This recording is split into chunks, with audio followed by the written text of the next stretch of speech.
ولله عتق في هذا الشهر، وذلك في كل ليلة.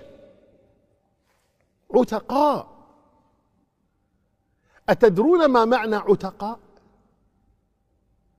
عتقاء ناجون من النار.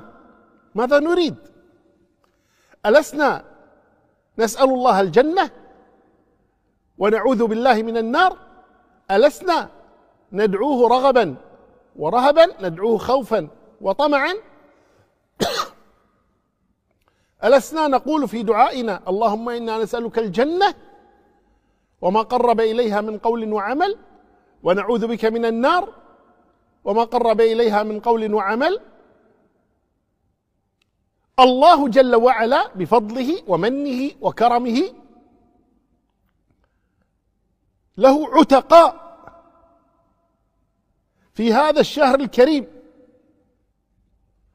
ولله في كل يوم عتقاء. فلم لا نكون نحن من عتقاء هذا اليوم أو الغد أو بعد غد؟ وكيف نكون من عتقاء؟ إذا تذكرنا قول الله تبارك وتعالى شهر رمضان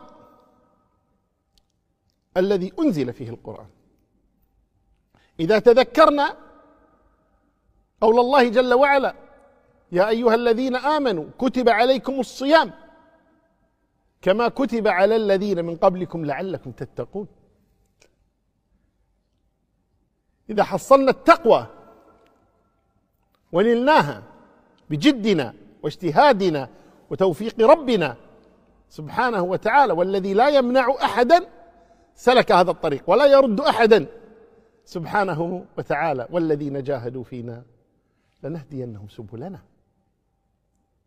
ما يفعل الله بعذابكم إن شكرتم وآمنتم وكان الله شاكرا عليما سبحانه وتعالى.